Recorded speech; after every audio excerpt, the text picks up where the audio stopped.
Salam sejahtera untuk kita semua.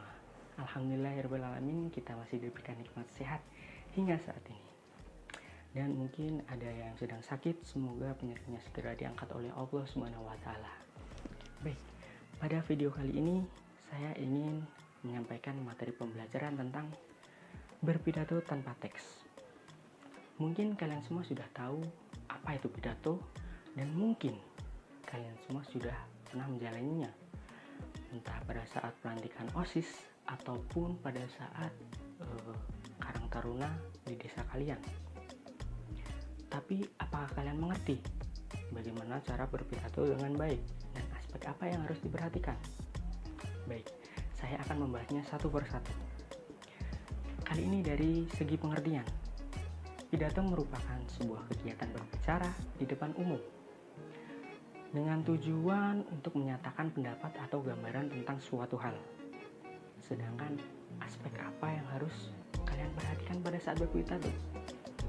Yang pertama adalah lafal, kedua adalah intonasi, ketiga adalah nada, dan yang terakhir yang paling penting adalah sikap kalian.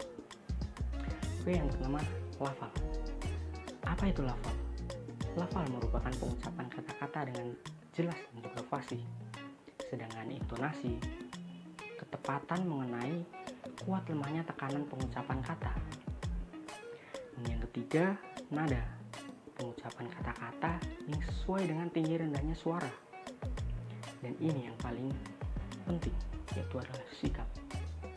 Sikap merupakan aspek penjiwaan sesuai dengan nuansa ide-ide yang akan kita sampaikan. Itu merupakan hal yang sangat sederhana jika kita ingin belajar berpidato. Lalu, apakah masih ada aspek yang lebih penting lagi? Tentu ada. Mari kita bahas satu persatu.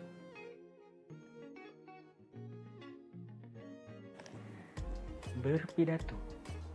Berpidato dapat dilakukan dengan dua cara. Yang pertama adalah berpidato dengan teks, dan yang kedua adalah berpidato tanpa teks.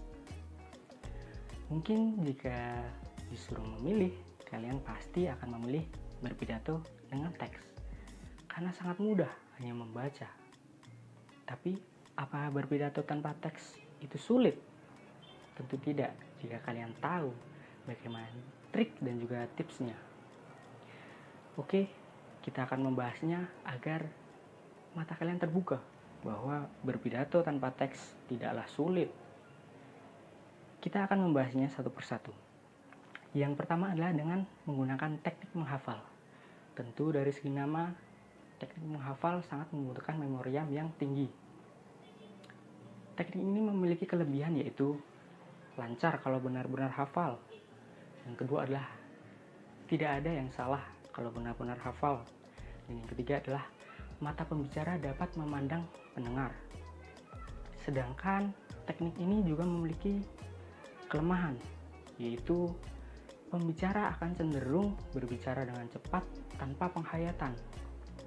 Dan yang kedua, tidak dapat menyesuaikan dengan situasi dan reaksi pendengar.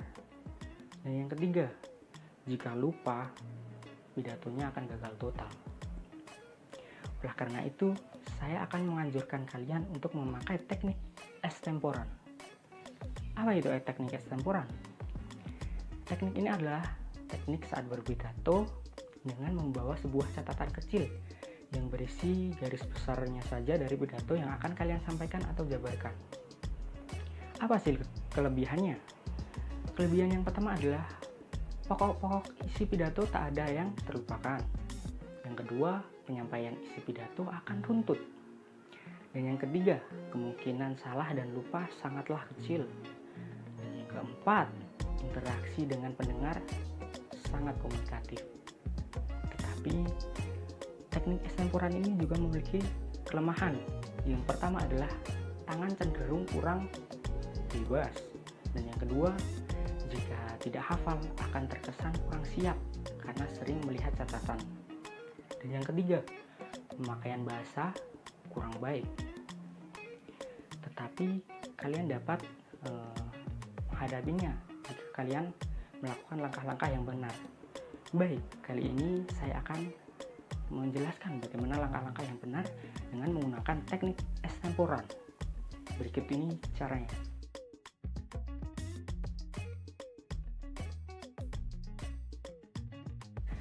Langkah-langkah menggunakan teknik extemporan. Baik, yang pertama adalah menentukan tema. Saat kita menentukan tema, ini hal yang harus kalian garis bawahi. Tema yang kalian ambil haruslah bersifat aktual atau faktual. Tujuannya agar mampu menarik perhatian para pendengar. Dan yang kedua adalah mencatat pokok-pokok pidato. Ini hal yang sangat penting pada saat menggunakan teknik extemporan. Mencatat pokok-pokok atau garis besar pembicaraan yang akan disampaikan. Di sini tujuannya agar pidato dapat berjalan dengan baik, runtut, utuh, dan juga jelas. Sedangkan yang ketiga adalah menyampaikan pidato.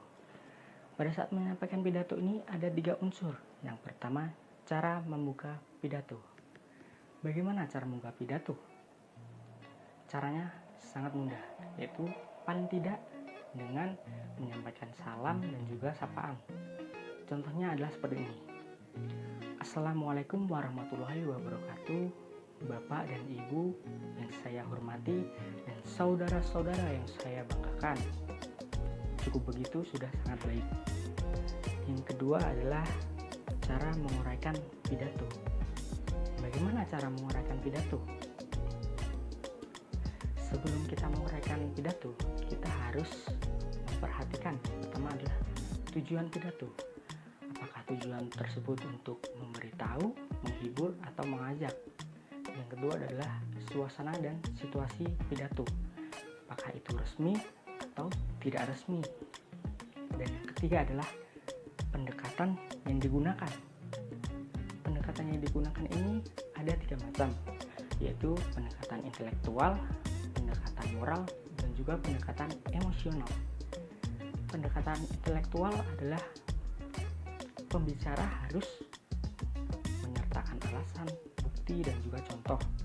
Sedangkan pendekatan moral, pembicara harus lebih mengutamakan masalah moral dan juga keagamaan. Dan yang ketiga, pendekatan emosional.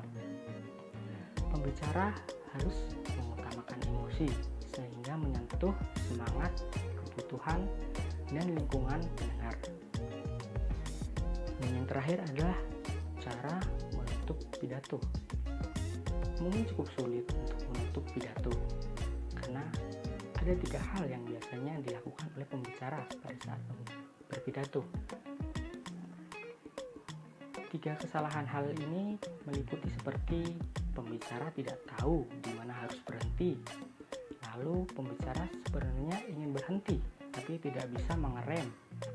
Dan yang ketiga, pembicara terlalu bertele-tele saat menutup pidatonya.